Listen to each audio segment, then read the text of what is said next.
Good Sunday morning. Welcome to Inside Tennessee. I'm your moderator, John Becker. We are focused on an upcoming election, and it has to do with 5 of the 9 seats on Knoxville City Council. That is a majority of council. We're drilling down on one of them. Let's show you the map, and we want you to focus on District 1 there. It is South Knoxville, and currently Tommy Smith holds that seat. It's in the blue there on your screen if you need a little help. But he cannot run. He's term limited. 2 people are in that race now. Right now, Becky Jones is one of them, and the other, Karyn Adams. Karyn, great to have you with us. Becky Jones chose not to come this morning. She was invited, and we'll get to that in a minute, but it's good to have you with us. Thank you so much. I appreciate the opportunity. On the end there is Eddie Smith. He is a Republican and former state representative. Nice to see you. Good morning, John. Good morning. And Don Bosch is a Democrat and runs his own law firm. Good morning. And remember, District 1 is Fort Sanders, too, our old stomping ground. That is true. Thank you for pointing that out. We'll revisit that map shortly. But Karyn, let's talk about why you're running for this seat. Thanks so much for the question. And thanks, Don, for bringing up Fort Sanders. Whenever I talk to folks about running for City Council for District 1, I'm quick to remind them that it's South Knoxville and Fort Sanders, and that those are really key parts not only of the district, but the city writ large. That's the university, that's the Museum of Art, these are the hospitals, and this is the urban wilderness. These are really key areas of the city, and they're key areas that are growing. I'm excited about running because of the momentum that I've seen over the last 23 years that I've been living in South Knoxville. I moved to Knoxville in the early 90s, and the growth that I've seen and the momentum of the city is really exciting, and it's something that I want to make sure continues in a smart and sustainable way. What is your top priority for that district, and then we'll get to the city? When I launched my campaign, the first thing I did was give a survey. I wanted to make sure that the things that I was concerned about were truly the things that the community was concerned about. And what came back was housing, affordability, and homelessness. And unique to South Knoxville, there was a concern about protecting our green spaces. So these are really the key things that I am running on, in addition to connecting neighborhoods, making sure that our neighborhoods are strong. South Knoxville has a lot of great ones.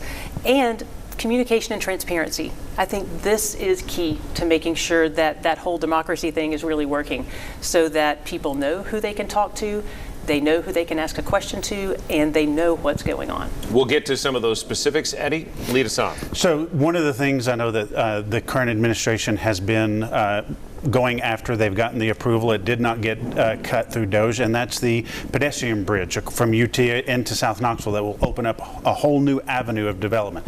What do you see kind of long range over the next 4 years as you serve on City Council for that area of South Knoxville? Thanks for asking that question. I've been a proponent of the pedestrian bridge since the idea came about, and that's because I'm a cyclist, I'm a walker, and I live over there, and I would love to be able to get to and back from the university without having to navigate the Henley Street Bridge right now, or even the Gay Street Bridge. They actually solve different problems. And that solving of problems is probably one of the most important things to talk about in terms of that area. And you're talking about downriver, you're talking about the Scottish Pike area. It's got a lot of different names, South Waterfront. But that area is throttled by 3 train trestles. We have a lot of new humans who are going into that area in apartments and houses, and that will continue. And if we don't have alternative ways for them to move about without cars, we're going to be in a really tough spot. So that allows us to have a gasket on that throttling to give some other options. I'm also serving on the South Knox Waterfront Advisory Group that helps with working with the city to figure out how we get the community's fingerprints on the rest of that development plan. Things like making sure we've got public access to the river, that we have vistas that are protected so people can always see that river, and that we have a mixture of housing types and the small neighborhood level commercial that people have been asking for.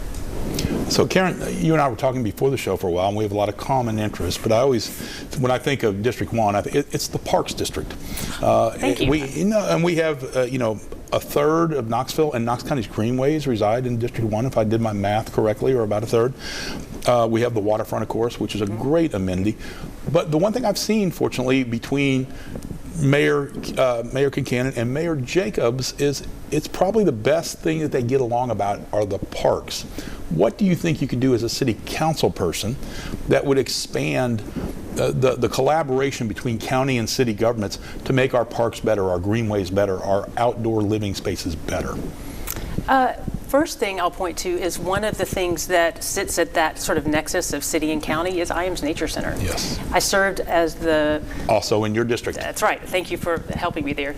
It is an incredible resource. When I first started serving on the board for IAMS Nature Center several years ago, I served for 6.5 years, 2.5 years as president, and when I started it was about 75 acres, and by the time I left it was over 300. Those are the kinds of things where you are expanding those green spaces, expanding those park experiences, both for city and for county. I think we have an opportunity that's sitting there right now and it's getting ready to take action or activate, and that is the Rail to Trail program. If you're not familiar with that, it starts at Karyn's Bakery and will go all the way to the end of IAMS Nature Center. Almost 4 miles or so. It's really spectacular, and will incorporate art as well. Legacy Parks is stewarding that along with the city. These are more opportunities. So that's city, but what do you what can county do, or what can you do to incentivize county to become involved in that, even though historically there's been a bit of a divide? If it's in the county does it. If it's in the city does it. What do you think could happen that would make that better and stronger? Because I'll commend Mayor Jacobs in particular. He has stepped up and done some things within the city that contribute to the overall community. So just thinking about that right now off the cuff and knowing about the Advanced NOx Plan and the UDO, and I'm throwing out a lot of acronyms. I know that you understand the UDO, having served on Planning Commission with me, but those are some of those infrastructure components that would be planks for those bridges to have that connection with the county. That Advanced NOx Plan has outlined where we want growth and where we want to have things be more rural and where we would love to have some more parks. Now, that takes money. Yes. But it's great to know about the willingness, and I know that there's an interest in terms of the citizens who want that as well. We'll talk more about that planning document, the UDO. That's the county is essentially doing what the city did years ago with Recode. We're back with more, including we'll hear from Karyn's opponent in this race, Becky Jones, right after this.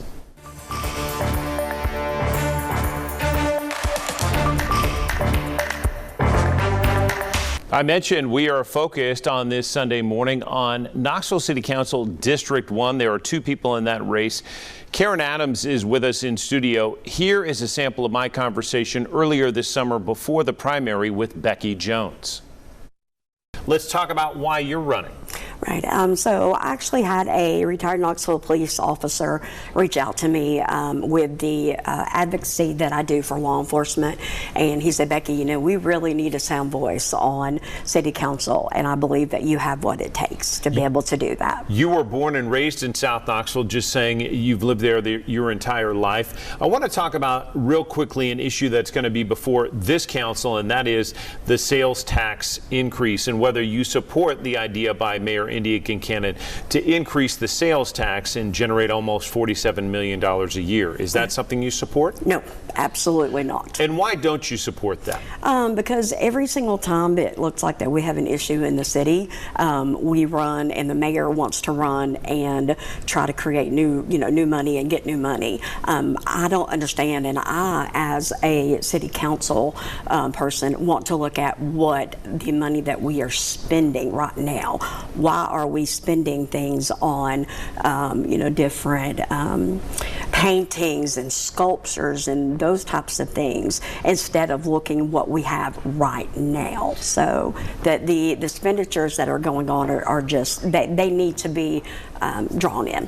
And let's talk about what's one thing that you would cut aside from public art. It sounds like you're not a fan of that. What's another thing in the budget that you think is just shouldn't be funded? The bridges and the pedestrian bridges. I believe that is something that Knoxville does not need. It is going to affect not only my household, as my husband works right there on the riverfront, but that's going to be a lot of jobs in that area. Housing, there's so many things that the city can do without having to go through and do any type of pedestrian bridges. So no new pedestrian bridge. You'd be in favor of shoring up Gay Street Bridge and making it... Absolutely, yes. Okay. Yes, there's no reason why that we need to pour money and increase money on people that are already struggling to get more money in for something for bridges. That's a hard no for me. Well, we will leave our conversation there for now, but we appreciate you coming on to talk about your run for council in District 1. And let's go once again. This is the map we are hoping you'll look at. District 1 there is what we're talking about. It includes South Knoxville and Don Fort Sanders. Thank you. Karyn Adams with us in studio. Her opponent, Becky Jones, there. Don, go ahead. So you mentioned something off the top. You're talking about transparency and communication, and that's been a bit of a hot spot in the city of Knoxville over the last few months. How would you rate Mayor Kincannon and City Council in their abilities to be open and transparent and communicate with their constituency over the last year?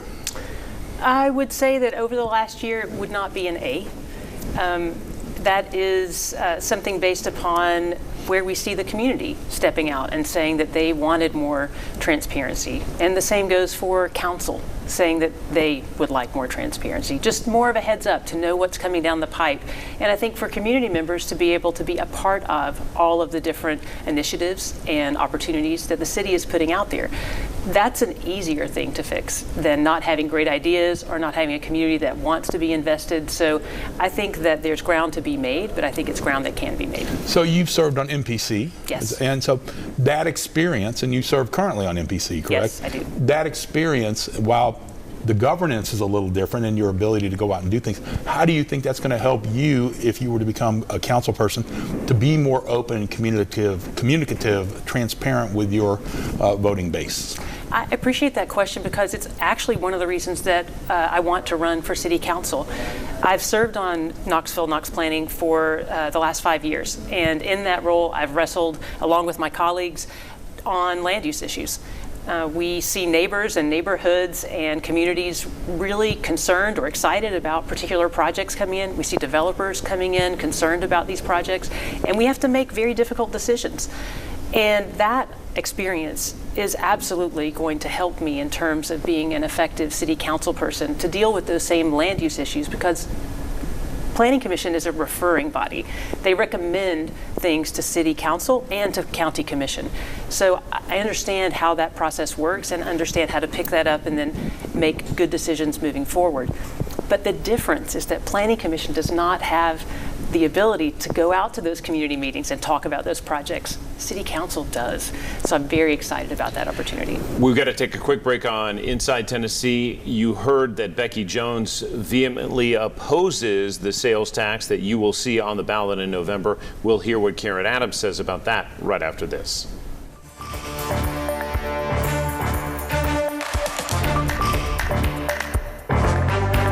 Back on Inside Tennessee with a candidate in District 1, Karyn Adams with us. And Eddie, you have a pressing question about the sales tax vote. I do. Obviously, would love to know your stance on whether you support or oppose the sales tax increase that is being put on the ballot this November.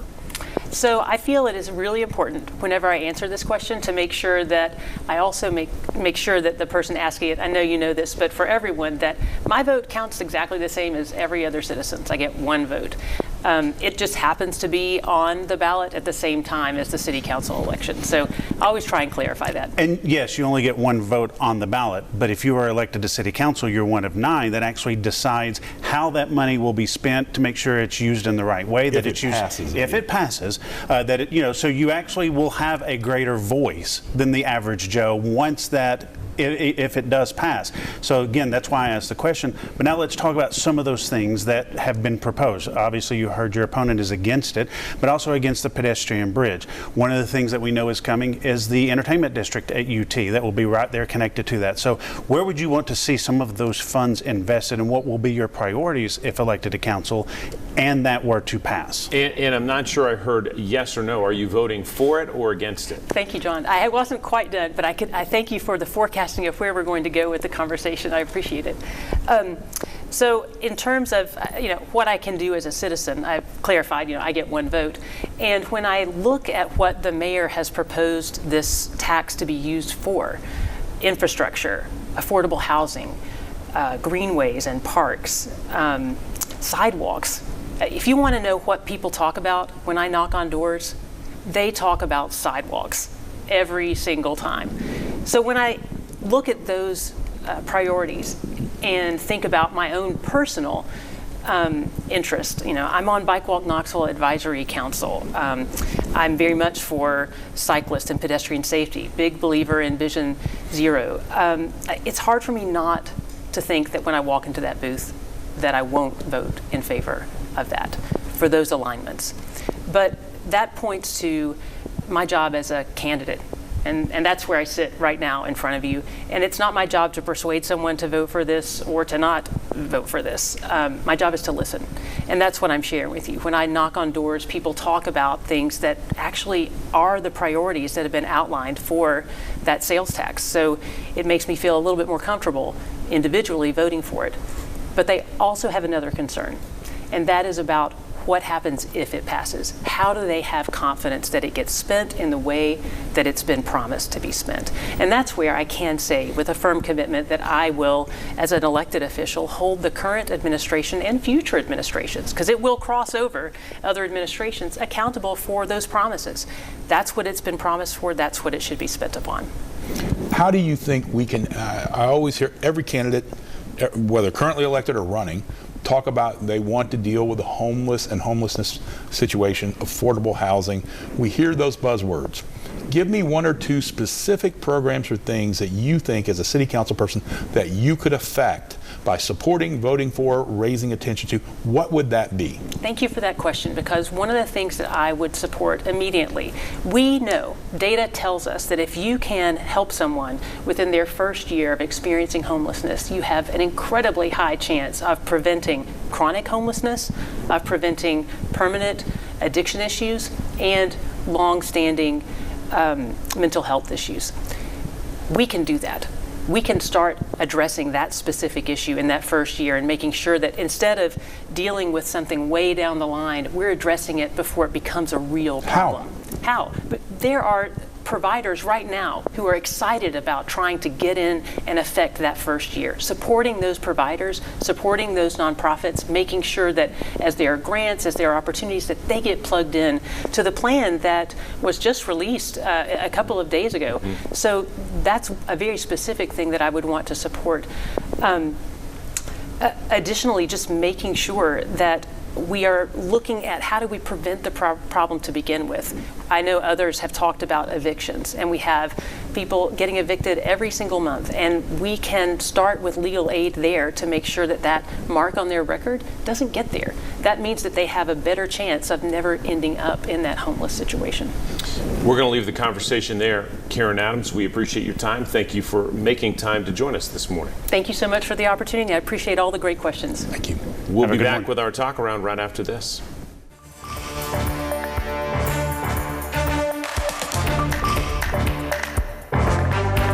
We're back on Inside Tennessee. Eddie Smith, Don Bosch. What did you make of our conversation with Karyn Adams?